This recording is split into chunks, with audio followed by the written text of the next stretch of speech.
নমস্কার। ভাষা দিবস উপলক্ষে আমার নিবেদন কবি রুদ্র গোস্বামী রচিত ২১ আগুন রঙের পাখি। ২১ কি মা? ২১ একটা পাখির জন্মদিন। পাখি? ওর কি নাম, কি রং? ওর নাম বাংলা ভাষা, আর ওর আগুন রং। ও কোথায় থাকে? তোমার আমাদের বুকের মধ্যে থাকে। আমার বুকেও আছে? আছে তো। ইস, ওর কষ্ট হয় না?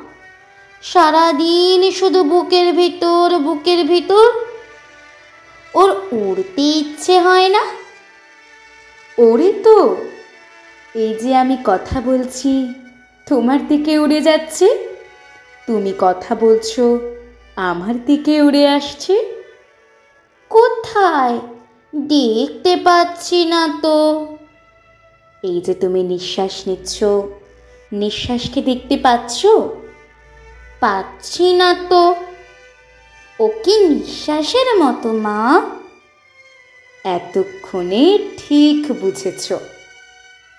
ও বুকের মধ্যে কোথায় থাকে? আমার বুকে কান পাতো, কিছু শুনতে পাচ্ছ? পাচ্ছি তো, টিক টিক টিক টিক। এই শব্দটাই ওই পাখিটার বাসা।